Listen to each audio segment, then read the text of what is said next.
Boa noite a todos. Vocês que cá estão para refletir conosco sobre esse guia que nos é tão precioso, que é Jesus, aos amigos que nos acompanham pela internet, que a espiritualidade possa nos envolver numa atmosfera de muita paz e tranquilidade. Nessa noite de hoje nós trouxemos para reflexão esse tema, A Caminho do Coração pelos Passos de Jesus, e há pouco tempo, coincidentemente ou não, refletimos que faz exatamente 72 anos em que foram lançadas as bombas de Hiroshima e Nagasaki. Ou seja, o tema não poderia ser mais conveniente, porque nosso intelecto, nosso cérebro vem caminhando, digamos, de avião, enquanto o nosso coração ainda vem engatinhando feito criança. Prova é essa fatalidade, esse desastre, na verdade, que ocorreu há 72 anos, em que ceifaram milhares de vidas. Então, para começar a nossa reflexão de hoje, nós vamos ao Evangelho de Marcos, no capítulo 6, a partir do versículo 53. Essa passagem ela é intitulada Curas em Genezaré. Narra o evangelista. Atravessando o lago, chegaram à terra de Genezaré e atracaram. Ao saírem do barco, imediatamente o reconheceram. Percorreram toda aquela região e começaram a transportar sobre os cátares, que é uma espécie de maca improvisada, os que estavam mal, para onde ouviam que ele estava. Onde quer que ele entrasse, em aldeias, em cidades ou campos, colocavam os enfermos nas praças e rogavam-lhe para que tocassem apenas na orla da sua veste, e os que a tocaram eram salvos. Escolhemos esse trecho para iniciar nossa reflexão porque nós ainda estamos à procura das orlas, tocar na veste de Jesus. E esse título não poderia ser mais conveniente, Curas em Genezaré. Quando Marcos fala aqui no versículo 55, percorreram toda aquela região e começaram a transportar sobre as macas os que estavam mal para onde ouviu que ele estava. Onde quer que ele entrasse, em aldeias, em cidades ou campos, colocavam os enfermos nas praças e rogavam-lhe para que tocassem apenas a orla da sua veste. E os que a tocaram eram salvos. Essa passagem não poderia ser mais atual porque nós, hoje, nós estamos gritando de saudade de Jesus. Nós procuramos por Jesus em todos os locais. O que são as religiões do que nada mais do que uma maneira de se chegar ao Mestre. Mas, às vezes, nós o procuramos de maneira equivocada, achando que nós vamos encontrar a paz, a tranquilidade, encontrar Jesus em um local circunscrito. Então, quando ele fala aqui curas em Genezaré, nós temos que pensar que, se lermos o Evangelho com cuidado, Jesus não vem dizer-nos, eu te curei.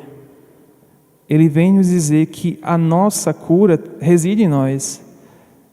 Ele fala, a tua fé te curou. Então, nós ainda estamos desse jeito, nós estamos a procurar essas vestes.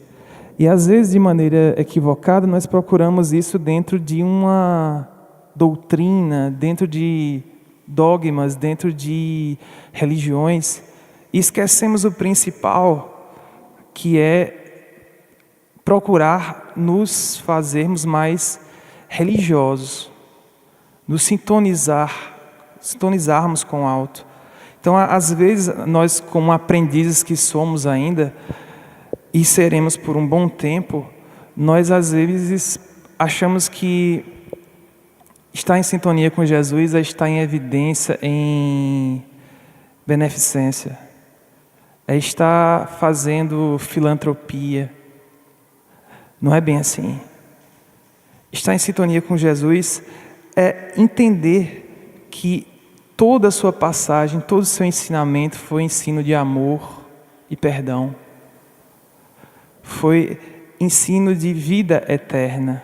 Então, às vezes, nós nos preocupamos em evidenciar palavras, como a própria mensagem foi bem clara no início, e esquecemos o principal, porque Jesus foi um verdadeiro líder.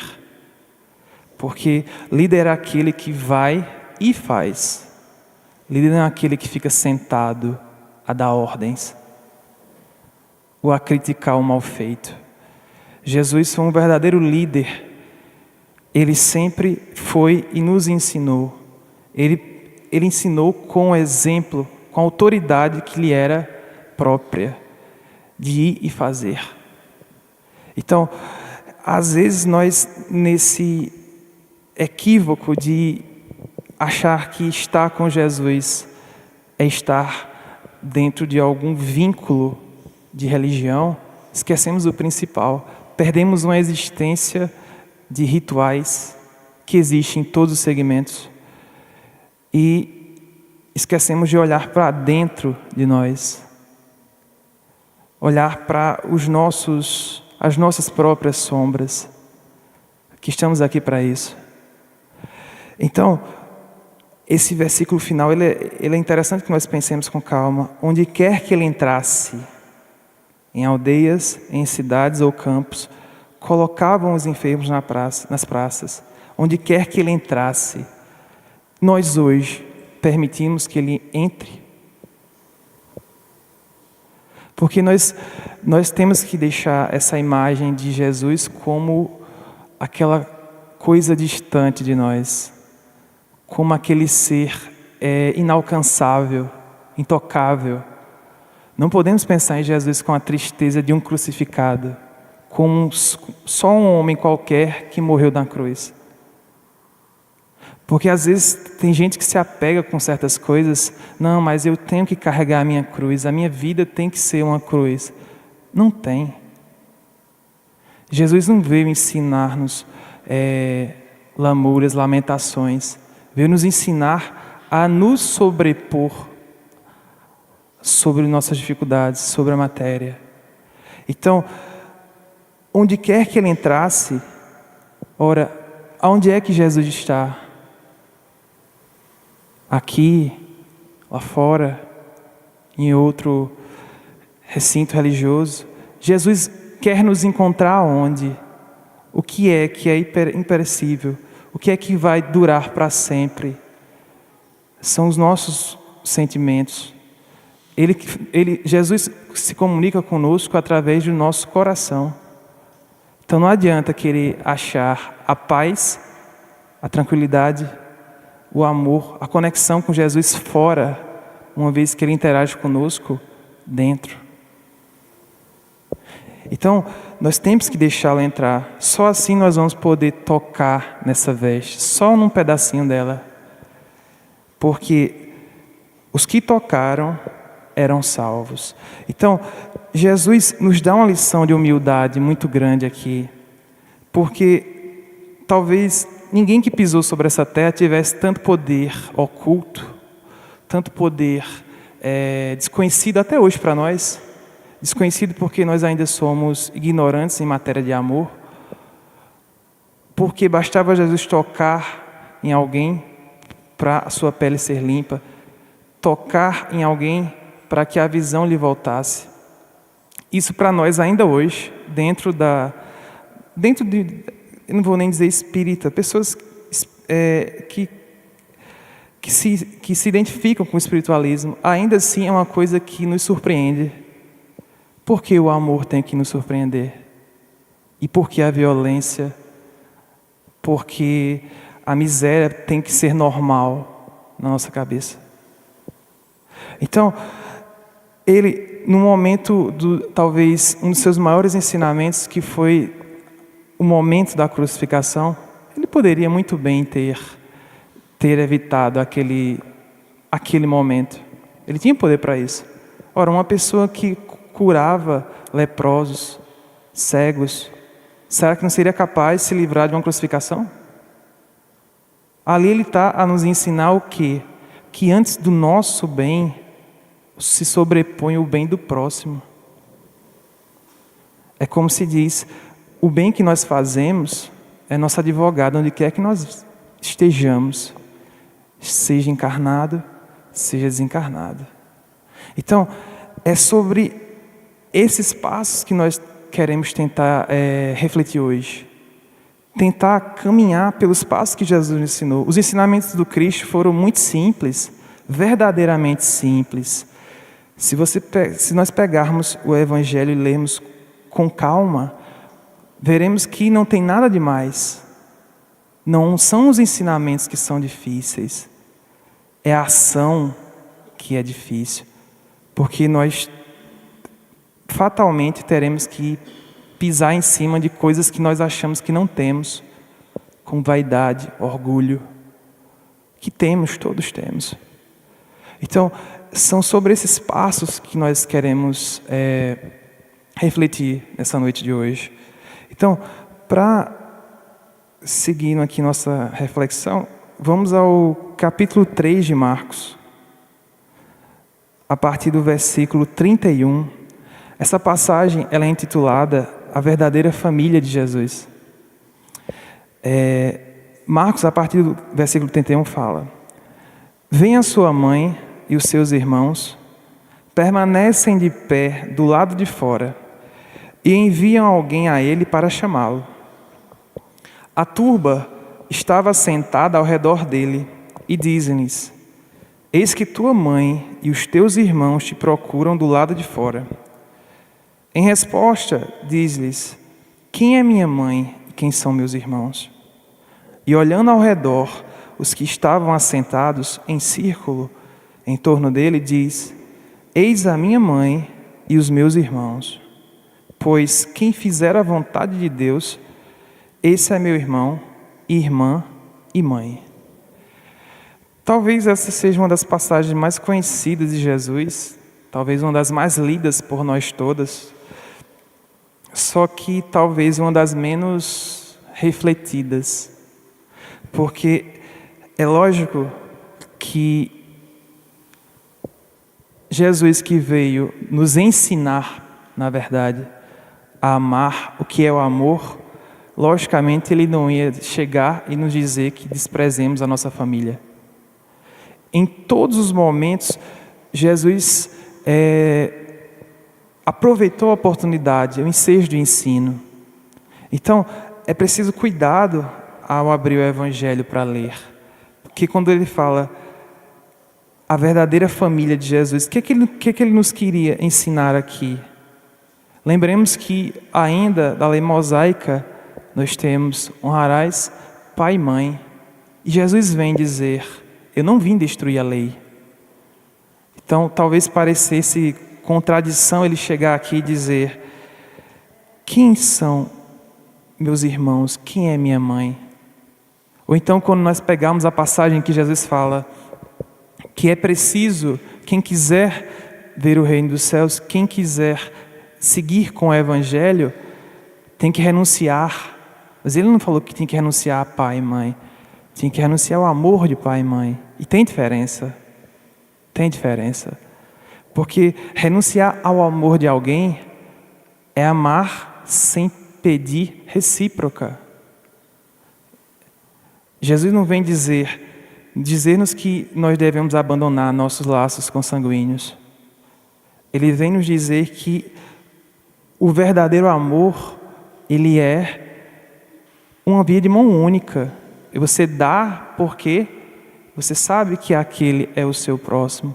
Você sabe que ali você tem uma ligação direta. Ou seja,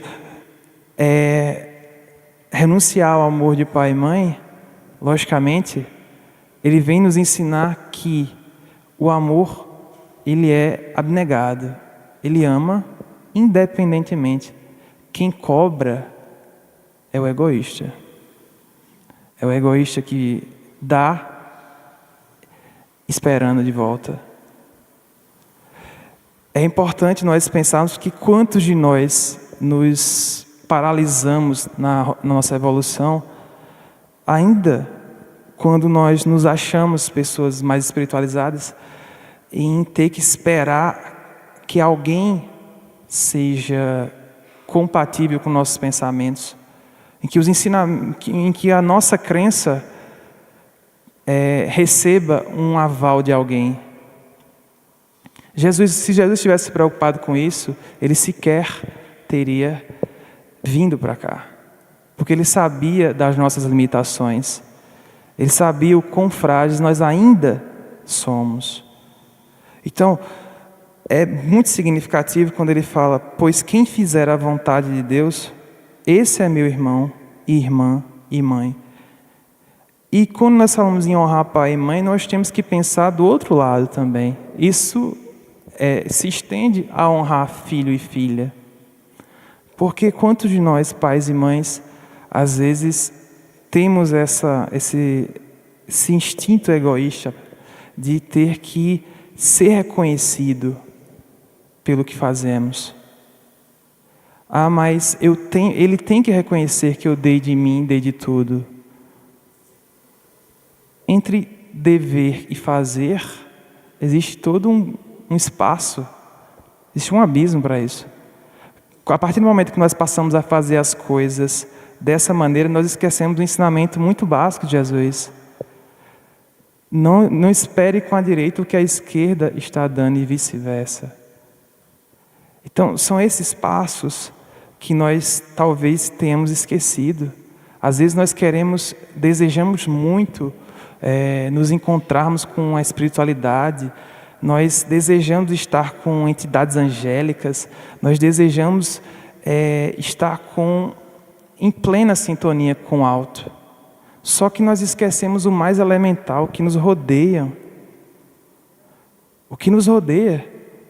Porque qual é o nosso instituto primário da caridade? É exatamente a parentela. Se nós não somos capazes sequer de aguentar, como se fala, aqueles que nos rodeiam todos os dias, como é que eu vou querer entrar em sintonia com Cristo? Como é que eu vou querer fazer fora das minhas quatro paredes o que eu sequer tenho capacidade de fazer ao lado? Porque é muito simples chegar à rua e dar um prato de comida a quem tem fome. Principalmente quando você tem plateia para isso. É muito simples, eventualmente, digamos que alguém lhe faça alguma ofensa, ou você seja mesmo, sofra um assalto, algo do tipo. É muito simples você dizer assim: eu perdoo, porque você não vai vê-lo mais. É fácil perdoar quem não se conhece e quem você não convive. É muito simples. Mas e quando nós estamos dentro desse instituto primário, onde as pessoas exigem de nós auxílio, e o auxílio aqui não é apenas material, é a paciência, é essa caridade que nós convenientemente temos com muita facilidade com o outro de fora. Mas quando nós estamos dentro de casa, escondidos do aplauso alheio, a coisa é outra.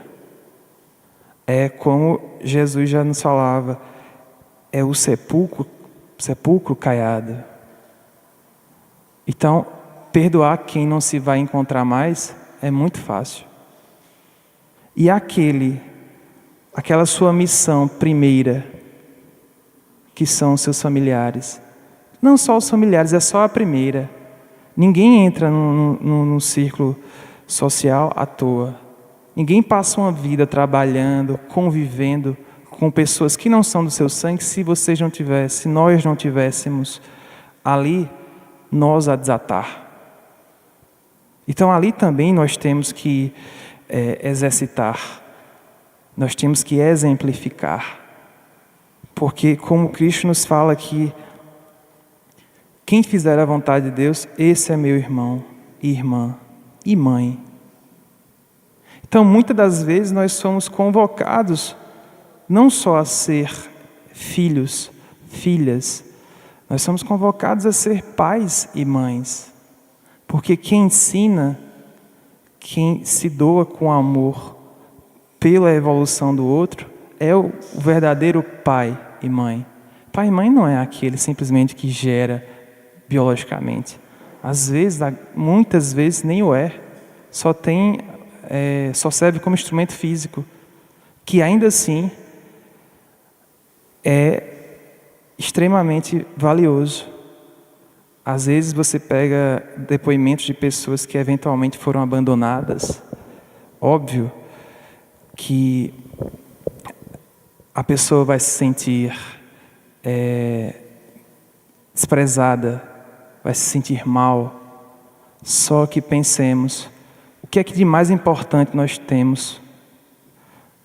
É a nossa vida. Ou seja, estar aqui, o simples fato de estar aqui, já é por si só um motivo para você abençoar aqueles que o fizeram. Pensemos no maior de todos, em quem mais perdoou aqui do que Jesus. Será que alguém que pisou nesse planeta foi mais desprezado, traído, mal entendido do que Jesus? Aquele que veio simplesmente dar amor foi o que mais recebeu ofensas, até pelos próprios próximos que o negaram de início. Então, nós temos que nos apegar não à imagem do Jesus na cruz, não nessa imagem masoquista que a maioria de nós ainda tem, de que Jesus é uma figura de dor. Não é. Jesus é uma figura de amor. Ele não veio aqui para nós ficarmos enclausurados dentro de uma casa, nos martirizando, ou achando que tudo na vida é uma cruz. Nós não estamos aqui só para espiar. Temos o que espiar? Temos, não tenhamos dúvida disso. Nós estamos aqui para evoluir. Esse ainda não é um mundo feliz? Com certeza. Mas precisa de um todo ser infeliz? Se nós passarmos pelo Evangelho, vamos ver que Jesus sempre, nos Evangelhos, ele sempre é tratado com ternura, brandura, com amor, sem deixar de ser enérgico. Porque a autoridade não está em você falar forte, está em você exemplificar. Discursos bonitos são muito simples de serem feitos. A ação é outra história. Daí a autoridade moral de Jesus. Daí Jesus conseguir calar multidões. Ele era o verdadeiro líder. Ele veio nos ensinar que ninguém vai ver o reino dos céus se não aprender a amar o próximo. Porque quem ama o próximo aprendeu a amar a vida. Entendeu que isso daqui, por melhor que você ache que esteja hoje, por pior que você ache que esteja hoje, nada aqui vai ser eterno. Não há dor no mundo, não há felicidade deste mundo que será eterna. Fato é que, no momento final, ele não se desespera. Não só porque é um espírito puro, não só porque é o nosso governador espiritual, porque ele sabe que aquilo ali é um momento. E o ensino dele foi muito além daquela cruz. O amor é uma coisa tão poderosa, o amor verdadeiro, que Jesus dividiu a história. Quem foi que fez isso? Por mais notório que alguém seja, talvez não dure 1, 2, 3 séculos. Jesus é eterno. Dividiu a história. Não importa como nós queiramos chegar até Ele. Se tem uma personalidade que é unânime, é Jesus, independente de credo religioso. Então, por que nós vamos ficar preocupados com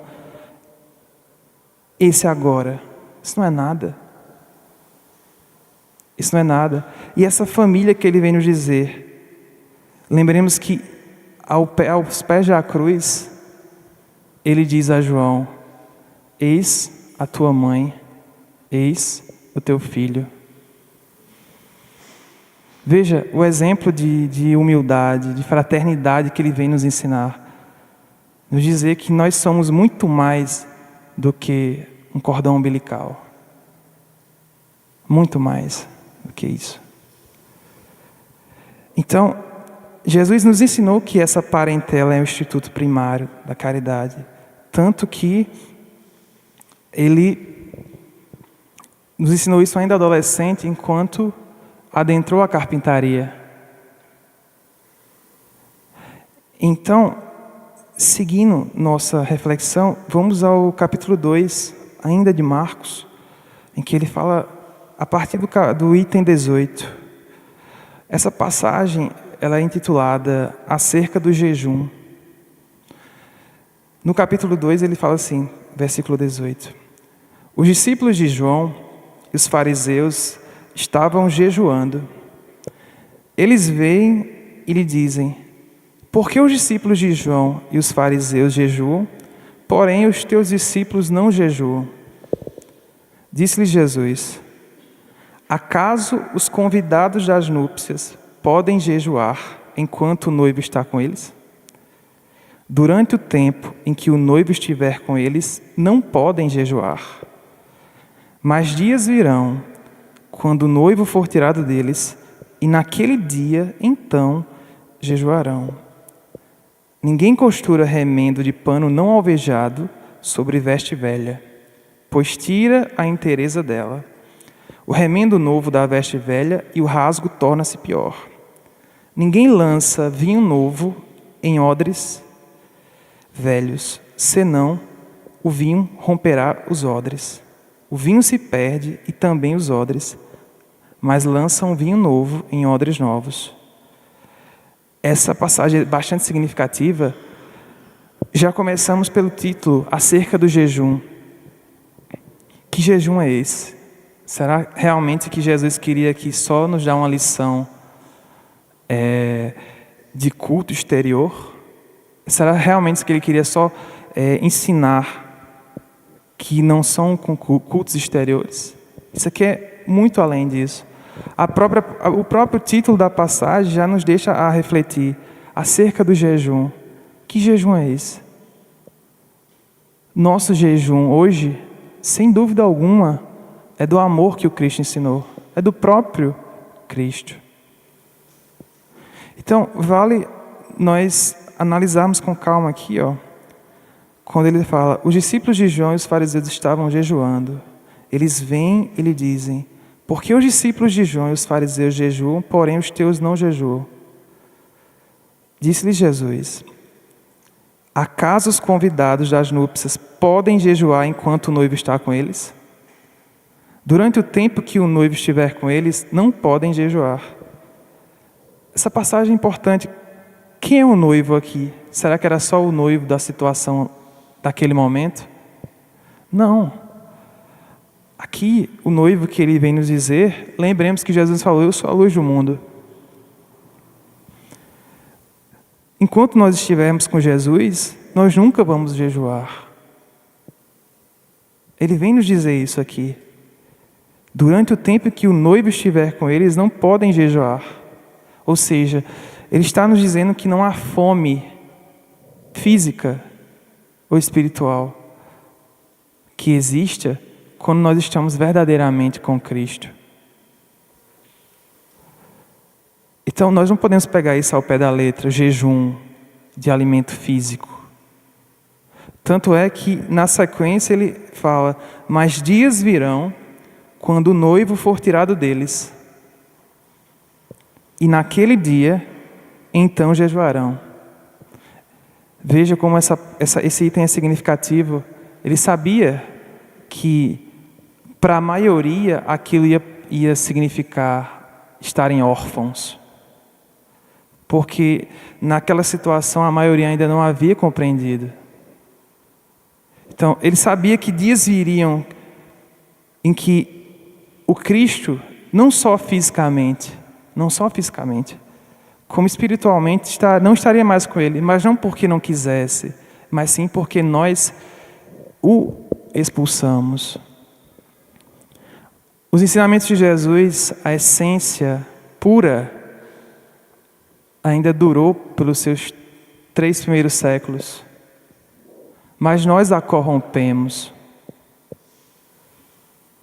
Nós a corrompemos. E nós não podemos deixar isso acontecer novamente. Não podemos deixar esse Consolador prometido se corromper. Então, a pergunta é: até quando nós vamos querer esse jejum?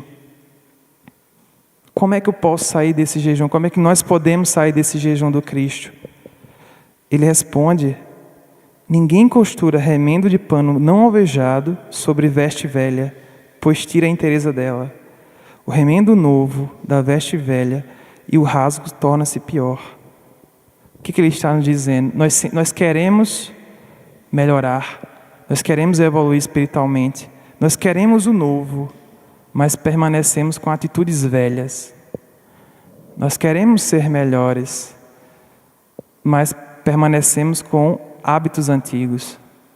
Não são roupas novas, não são profissões novas, são casas novas, não são relacionamentos novos que vai mudar o que você tem dentro. São comportamentos novos. São atitudes renovadas. Tanto que ele nos fala: ninguém lança vinho novo em odres. Odres é uma espécie de bolsa feita de couro animal, para guardar vinho, no caso. Ninguém lança vinho novo em odres velhos. Ou seja, o que ele está dizendo? O que seria o odre velho? Eu tenho um material ressecado, velho, frágil. Se eu coloco um vinho novo, ele vai tender a fazer o quê? Aquela bolsa velha, aquela veste ainda viciada, suja, ela não vai aguentar o peso. E se aguentar, vai sujar, porque nós queremos muito ir adiante, só que na maioria das vezes nós não queremos nos esforçar de nos mudar. Nós queremos o novo, mas dificilmente nos propomos a fazer coisas novas, a dar passos novos. Então é isso que ele vem nos dizer. Ninguém lança vinho novo em odres velhos, mas lança um vinho novo em odres novos. Ou seja, só ama de verdade quem tiver a pureza do coração. Esse odre aqui são os nossos corações que ainda estão muito impregnados de vícios, não só desta encarnação, como de outras. Então, se eu quero uma vida melhor, se eu quero sorrir mais, se eu quero a alegria que tantos procuram, não vai ser achando que o mundo vai ter que se adaptar a mim. Vai ser olhar para dentro de si e ver por que, em vários pontos, muitos olham contra mim. Porque chega a ser engraçado, porque tem gente que acha que todo mundo está contra ela. Mas o mundo é contra mim. Todo mundo acha que eu sou assim, que eu sou assado. Será mesmo que tanta gente com a mesma opinião, a culpa é de fora? Mas todo mundo me acha insuportável. Não sei porquê. É bom pensar, então. Então, nós não podemos almejar o novo acomodados no velho. Não verá o reino dos céus se não nascer de novo. E não peguemos isso só literalmente, reencarnação. Nós podemos nascer várias vezes numa mesma encarnação, basta mudar de atitudes. Se nós pararmos hoje para pensar em nós, há 10, 20, 30 anos atrás, quantos eus diferentes nós não fomos? Quantos renascimentos nós não tivemos ainda nesta vida? Então, Jesus vem nos dizer essa necessidade de renovação, de limpeza íntima, espiritual, para poder ver com os olhos de ver. E uma última passagem bastante interessante para a nossa reflexão, nós vamos ver lá em Lucas, no capítulo 10. Lucas capítulo 10, versículo 38. Essa passagem ela é intitulada Jesus visita Marta e Maria. Narra Lucas. Ao prosseguirem a jornada, ele entrou em certa aldeia, e certa mulher, de nome Marta, o hospedou. Ela tinha uma irmã chamada Maria, que estava sentada aos pés do Senhor e ouvia sua palavra. Marta distraía-se em torno de muito serviço. Colocando-se perto, disse: Senhor, não te importas que minha irmã me deixe servir sozinha? Diz-lhe, pois, que me ajude. Em resposta, o Senhor lhe disse: Marta, Marta, inquieta-te e te agitas a respeito de muitas coisas. Porém, é necessária uma. Assim, Marta escolheu a boa parte, que não será tirada dela. Essa passagem de Lucas, ela é muito a nossa realidade de hoje. Nós temos aqui duas irmãs que recebem a visita de Jesus. Ela tinha uma irmã chamada Maria, que estava sentada aos pés do Senhor e ouvia sua palavra. Marta questionava Jesus se ele não se importava da irmã não ajudá-la com os afazeres domésticos. E sim, sentava-se aos pés e ouvia-o. Veja como essa passagem ela é significativa. Quantos de nós, muitos de nós, somos essa Marta, afoitos com a vida, nos enchendo de coisas a fazer, nos enchendo de atividades. E quando às vezes quando o nosso coração pede 5 minutos de meditação, de sintonia com o mais alto, nós criamos 1001 dificuldades. Quando ela fala que estava sentada aos pés do Senhor e ouvia sua palavra, nós não podemos pensar nisso como apologia à ociosidade. Eu vou ficar aos pés. Jesus veio para ser contemplado. Não veio. Jesus veio para ser seguido. Então, estava sentado aos pés do Senhor e ouvia sua palavra, é simplesmente uma maneira de dizer que ela abriu seu coração para o ensinamento dele, naquele momento. E Jesus bate a nossa porta todos os dias, a todos os momentos, mas nem sempre a gente deixa ele entrar. Quando ele bater e nós deixarmos entrar, nós temos que parar para poder escutar. Parar, sentar aos seus pés para ouvir e entender o que deve ser feito. Porque ele fala que Marta distraía-se em torno de muito serviço. Lá embaixo ele fala: em resposta o Senhor lhe disse: Marta, Marta, inquieta-te e te agitas a respeito de muitas coisas. Como isso somos nós hoje. Nós nos inquietamos com muitas coisas. Nós temos uma necessidade, não sei, chega a ser descomunal de eu tenho que adquirir, eu tenho que conseguir essa tal felicidade. Nós vamos chegar lá. Só que lembremos que esse ainda não é o mundo que queremos. É o mundo que precisamos ter. Então, Jesus responde para ela: porém, é necessário uma. Assim, Marta escolheu a boa parte que não será tirada dela. Que boa parte é essa? São as aquisições que o espírito imortal consegue. Amor, caridade, cumplicidade. São essas coisas, o bem que nós fazemos, que vai conosco para sempre. Que é aquele nosso advogado fiel. Que é aquele... Não existe um bem maior do que o outro. Tudo que é de bem tem o seu valor e vai ser contado. Não existe grandeza maior ou menor. Não existe aquele que faz um bem maior ou um bem menor. O que é feito em nome do Cristo, o que é feito de acordo com os ensinamentos que Ele veio nos dar, é único.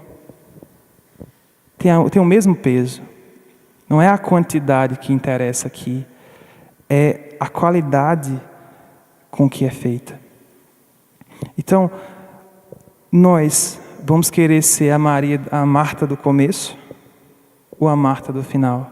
A que teima em se preocupar com as transitoriedades do mundo ou com as aquisições definitivas do Espírito?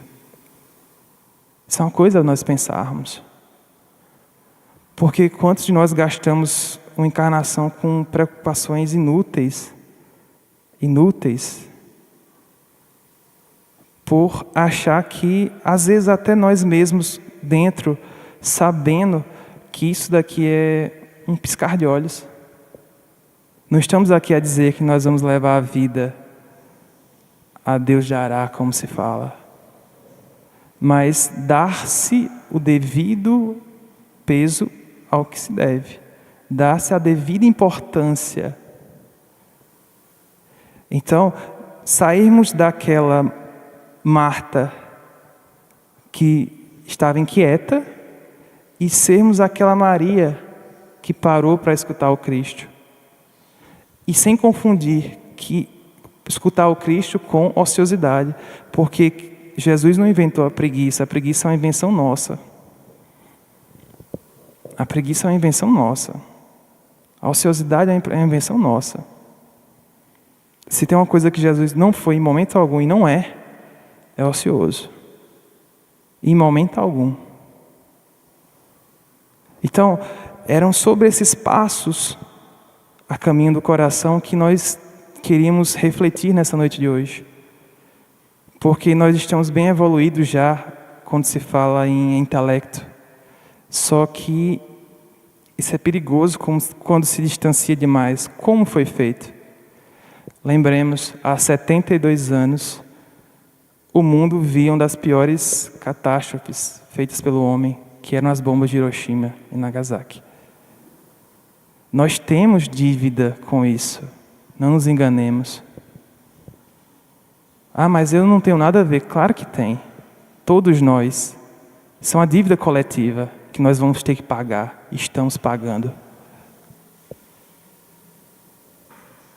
Ou seja, como é que nós vamos pagar essa dívida? Semeando a única coisa que é imperecível, que é o amor. Então, para nós finalizarmos nossa reflexão, gostaríamos de terminar com uma mensagem do Dr. Bezerra de Menezes. Ela foi psicografada por José Carlos de Luca. A mensagem ela é intitulada Seguir os Passos de Jesus. Ela é curtinha, mas ela é bem significativa. Queridos filhos, Jesus se apresentou à humanidade como sendo o caminho, a verdade e a vida. Por isso, haveremos de concluir que, se nossos caminhos hoje são tortuosos, é provável que não estejamos seguindo as trilhas do Mestre. Se estivermos envoltos em desilusões constantes, talvez seja de se concluir que estamos longe das verdades do Evangelho. E, Se não encontramos até agora nenhum motivo para viver, certamente é porque estamos distantes da prática da caridade que Jesus nos ensinou. Apesar dessas amargas constatações, estejamos convencidos de que o caminho, a verdade e a vida continuam acessíveis a todos nós pelas portas do coração que se decida a amar, entender e servir. Que a paz de nosso Senhor esteja conosco hoje e sempre. Muitíssimo obrigado a todos e boa noite.